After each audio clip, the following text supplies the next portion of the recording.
साथियों, हमारे बीच में हमारे मौसा जी हैं जो ग्राम बेवरा कला से हैं और ज़िला जौनपुर है। आज ये भी मेले में उपस्थित हैं और ये भी अपने हाथ से बनी हुई दौरी को लेकर के आए हैं बाज़ार में बेचने के लिए। मौसा, ये दौरी कितने बेचा थे आप?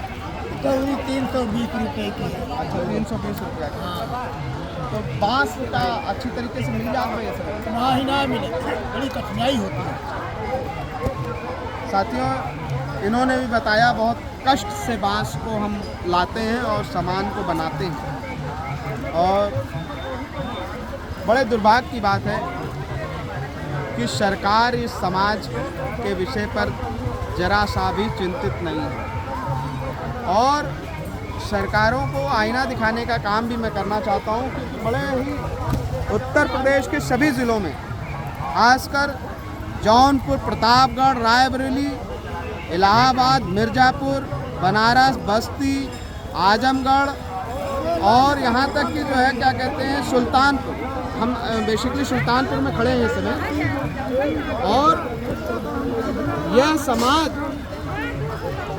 पूर्वांचल के सभी ज़िलों में बड़ी व्यापक संख्या में है, लेकिन दुर्भाग्य यह है कि इस समाज का आज तक ना ही कोई नेतृत्व करता हो पाया है, ना ही इस समाज में कोई नेता हो पाया है। लेकिन ये समाज वोट तो देता है, लेकिन जितने भी राजनीतिक पार्टियां हैं इनके हक और अधिकार की बात कोई नहीं कर रहा है। साथियों, मैं इस समाज की दुर्दशा को जब ग्रामीण स्तर पर देखता हूं तो विचलित होता हूं कि यह समाज आज जो है पूरे उत्तर प्रदेश में लुप्त होता जा रहा है। और ख़ासकर ये जो बना हुआ है बांस से तमाम चीज़ें बनाते हैं लोग हमारे, और इनका व्यापार मतलब बाज़ार कोई स्थायी तौर पे नहीं है जहाँ पे ये अपने समाज को सामान को बेच सके। और सरकार तमाम योजनाएं लाती हैं और सरकार की तमाम योजनाएं, केंद्र सरकार की योजनाएं भी जो हैं वो बांस लगाने के लिए, लेकिन इस समुदाय के पास एक बिस्वा भी ज़मीन नहीं है।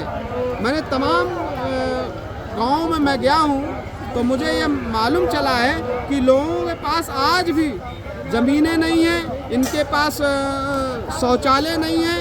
जो प्रधानमंत्री की जो शौचालय की जो योजना है वो आज तक इनके द्वारे तक पहुंच नहीं पाई। तमाम ऐसे मैंने घर देखे हैं जहां पे शौचालय भी नहीं है और इनके पास मकान भी नहीं है और ना ही एक बिस्वा ज़मीन है इन लोगों के पास। और मैं खुद पूछना चाहूँगा कि क्या इन लोगों के पास कुछ ज़मीनें हैं या सरकार की कुछ योजनाएं जो है इन लोगों तक पहुँचती? क्या आपके पास कितनी भी ज़मीनें हैं?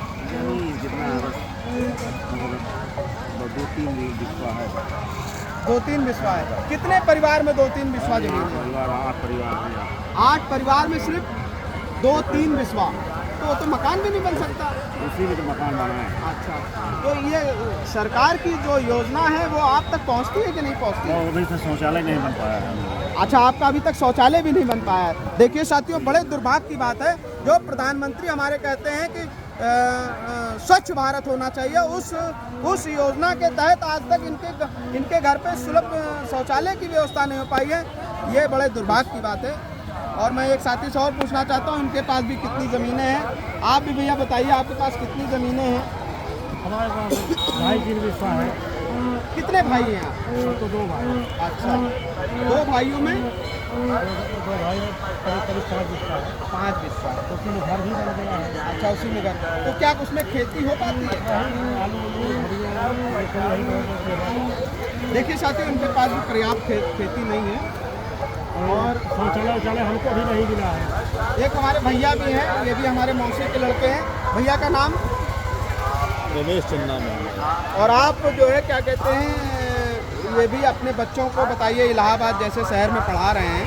बड़े अच्छी बात है कि ये समाज जो है लगातार प्रगति पे राह पर चलने को है, लेकिन फिर भी बड़े कष्ट हैं क्योंकि ना संसाधन है, ना किसी प्रकार की कोई सरकार की योजना है और ग्रामीण स्तर तक तो समाज की योजनाएं पहुंच ही नहीं पा रही।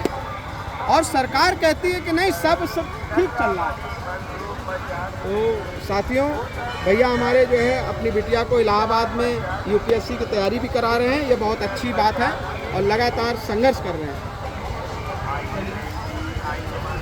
बंद कर दो। हाँ, फैन चालू कर